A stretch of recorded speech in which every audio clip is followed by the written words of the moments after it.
Are you thinking of becoming a Universal Orlando annual pass holder? Don't worry, in this video I'm going to be sharing all tips and tricks of becoming a Universal annual pass holder, if that's with a 2-park annual pass or a 3-park annual pass. Of course, each and every pass varies, like the seasonal and power pass, even if it's a 2-park or a 3-park, has blackout dates. The preferred pass, even if it's a 2-park or a 3-park, has select blackout dates. But the best part is, if you're going with a premier pass for a 2-park or a 3-park, you do not have any blackout dates whatsoever. You'll be asking to yourself, wait, 3 parks? Universal only has 2 parks, just Islands of Adventure and Universal Studios. You're missing the Volcano Bay water theme park. That is also included with the 3-park annual pass as well, but you do not have blackout dates with your premier pass. For example, I have the premier pass, the 3-park annual pass, because it just works for me. I vlog and I want to share everything from Volcano Bay, Islands of Adventure, and Universal Studios. And in addition, you do get a free HHN ticket for 1 night only on select nights, so stay tuned for that because that's going to be on another video. But which annual pass is best for you? Here are the prices for the 2-park annual pass and the 3-park annual pass. We're gonna start with the 2-park annual pass. First, the seasonal pass starts at $324. The power pass starts at $374. The preferred pass starts at $529. And the premier pass, which is a top tier pass for the 2-park annual pass, is $789. Let's jump over to the 3-park annual pass. Seasonal pass, you're looking at $424. For the power pass, it starts at $484. Then the premier pass starts at $639, and the top tier 3-park annual pass, called the premier pass, is $979.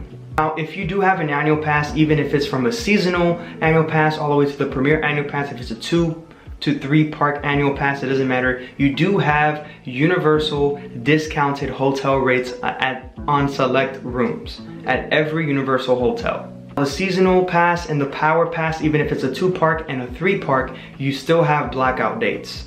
So you're gonna have more blackout dates on the seasonal and power pass than the premier pass. Even if it's a 2 to 3-park annual pass, you're still gonna have select days of blackout dates over on the premier pass side. But if you're going with the seasonal and power pass, you're gonna have way more blackout dates. And of course, the 2-park to 3-park premier annual pass, you're not gonna have any blackout dates whatsoever. Now, let's say you're going to Universal during like the concert months, you know, like Mardi Gras, and they have a bunch of concerts.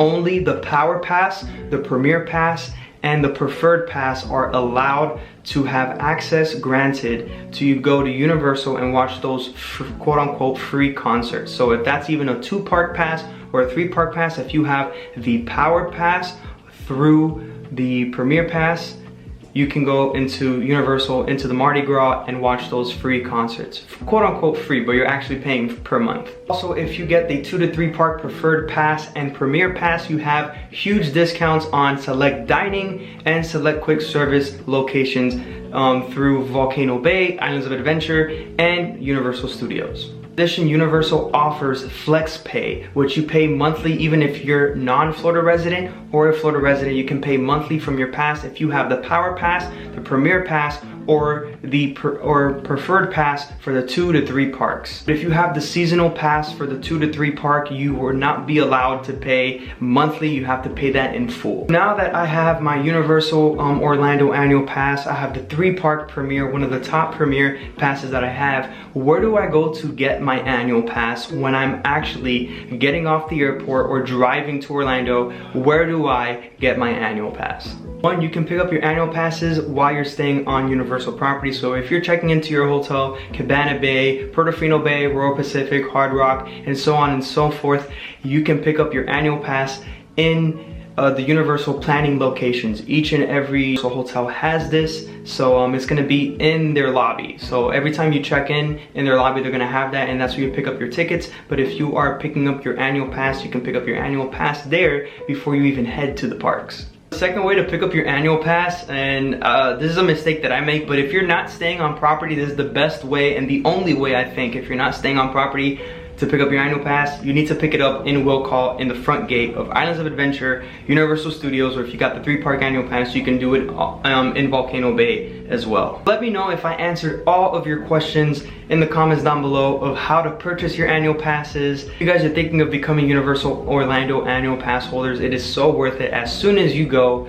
Your first trip will pay off the entire pass itself, whatever pass you go with. If it's the 2-part seasonal pass all the way to the 3-part premier pass, it does not matter which one you get. Just know that there's different perks for each and every pass. And just let you know, there's events that goes on like HHN and stuff like that. So make sure I'm gonna link in the description down below Universal's website for the annual pass holder, benefits and perks of what you get when you finally purchase your Universal Orlando annual pass. So with that being said, go live life, do what you love. Remember, always follow your dreams. Bye guys.